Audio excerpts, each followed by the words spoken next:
সাল্লাল্লাহু আলাইহি ওয়াসাল্লাম তিনি বলেন, আল্লাহ রাসূল বলে দিয়েছেন, রুফিআল কালামু আন সালাসা, তিন ব্যক্তির উপর থেকে কলম উঠিয়ে নেওয়া হয়েছে। কয় ব্যক্তি? তিন ব্যক্তির উপর থেকে কলম উঠিয়ে নেওয়া হয়েছে। এক নাম্বার ওই ব্যক্তি আনিন নাইম হাত্তা ইস্তাইকাজ, ওই ব্যক্তির উপর থেকে যে ব্যক্তি ঘুমিয়ে আছে, ঘুমন্ত ব্যক্তির ব্যাপারে কোনো গুনাহ লেখা হয় না। সেই ব্যক্তিটা আপনিও হতে পারেন, আমিও হতে পারি। আপনি যখন ঘুমিয়ে থাকেন, আপনার আমলনামায় কোনো গুনাহ লেখা হবে না। আপনি যদি ঘুমের ঘরে কারো বাড়ির সম্পদ চুরি করে খেয়ে ফেলেন, আপনি ব্যবহার করেন, তারপরেও আপনার আমলনামায় একটা গুনাহ হবে না। হবে? আপনি রোজার দিন ঘুমিয়ে আছেন, ঘুমের মধ্যে আপনি খেয়ে ফেলেছেন, রোজা ভেঙে যাবে? হবে না, কারণ আপনি ঘুমিয়ে আছেন। শুধু তাই নয়, আপনি যখন ফজরের নামাজের সময় ঘুমিয়ে থাকেন, আপনি প্রতিদিন ফজরের নামাজ ঠিক সময়ে পড়েন, কিন্তু একটা দিন এমন আসলো, আপনি সকাল বেলা উঠে দেখলেন পূর্ব দিগন্ত সূর্য উঠে গেছে। হয় না এরকম? হয় কি না? সবারই হয়, স্বাভাবিক হতে পারে। আল্লাহর রাসূলেরও এরকম হয়েছে, আল্লাহর রাসূলের জীবনেও এরকম হয়েছে, সাহাবায়ে আজমাইনদের জীবনেও এরকম হয়েছে।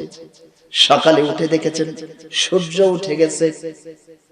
এখন কথা হলো, যখন দেখবেন সূর্য উঠে গেছে, আপনি ঘুম থেকে ওঠার পরে আপনার হাজত সেরে তাহারাত অর্জন করে সাথে সাথে আপনি ফজরের সালাত আদায় করে নেবেন। কবুল করে নেবেন কে? আল্লাহ তাআলা কবুল করে নেবেন। আপনার ওই ফজরের নামাজের মধ্যে একটু গুনাহ হবে না, যদি আপনার গাফিলতি না থাকে। কথা বলেন ঠিক কিনা? এই যে আল্লাহর রাসূল বললেন, এক নাম্বার ব্যক্তি হলো ওই ব্যক্তি যে ব্যক্তি ঘুমিয়ে থাকে, হাত্তা ইস্তাইকিজ, যতক্ষণ পর্যন্ত না সে জাগ্রত হয়, তার আমলনামা বন্ধ থাকে, সওয়াব লেখা হয় না, গুনাহ লেখা হয় না। আমি তিন ব্যক্তির কথা বলেছিলাম। দুই নম্বরে আল্লাহর রাসূল বলে দিলেন, আনিস সাবিব হাত্তা ইয়াবলুগ, ওই শিশু বাচ্চা যতক্ষণ পর্যন্ত না সে বালেগ হয়। বুঝতে পেরেছেন? ওই শিশু বাচ্চা, ওই নাবালেগ বাচ্চা যতক্ষণ পর্যন্ত না বালেগ হয়, ইহতিলাফ হয়, ততক্ষণ পর্যন্ত আল্লাহ তাআলা তার আমলনামায় কোনো কিছু লিখেন না। এখন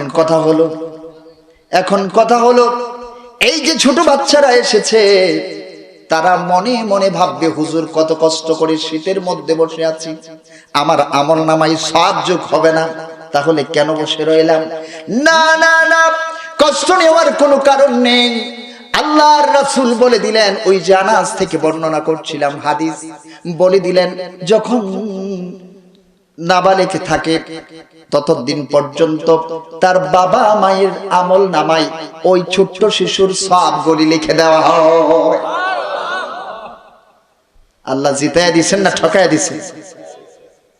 যে সন্তানটাকে তার পিতামাতা লালন করে, মুফাসসিরিনে কেরাম বলেন, মুহাদ্দিসিনে কেরাম বলেন এই হাদিসের ব্যাখ্যায়, ওই ছোট্ট বাচ্চাটাকে যদি পিতা মাতা লালন পালন করে, গাইড করে, তাহলে পিতা মাতার আমলনামায় যাবে। যদি দাদা দাদি ওই ছোট্ট বাচ্চাদেরকে দ্বীন শেখায়, দ্বীনের পথে উৎসাহিত করে, দাদা দাদির আমলনামায় ওই সবটা যাবে। সুবহানাল্লাহ। আবার আরো একদল মুহাদ্দিসিনে কেরাম বলেছেন, ওই ছোট্ট শিশুদেরকে যদি তার বড় ভাই বোন গাইড করে থাকে, যেই তাদেরকে দেখাশোনা করবে, উৎসাহিত করবে, লালন পালন করবে, আল্লাহ তাআলা তাদের আমলনামায় তার সবগুলি দিয়ে দিবে। আল্লাহ রাসূল তিন শ্রেণীর কথা বলেছিলেন, কলম উঠানো হয়েছে।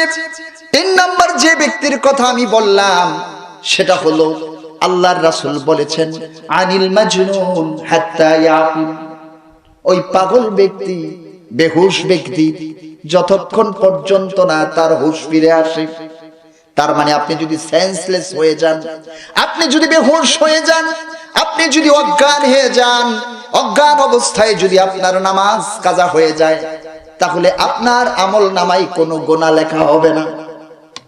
24 ঘন্টা যদি আপনি সেন্সলেস থাকেন, 24 ঘন্টার ভিতরে যে 5 ওয়াক্ত সালাত চলে গেল, এই 5 ওয়াক্ত সালাত আপনার পড়তে হবে না। এটাই মাসালা, এটাই ফতোয়া। কারণ আপনার উপর কি, আপনি গায়রি মুকাল্লিফ ছিলেন, আপনার উপর সালাত তখন কি ছিল না, ফরজ ছিল না। আপনি তো দুনিয়ার খেয়ালই নেই, আপনি নামাজ পড়বেন কোত্থেকে?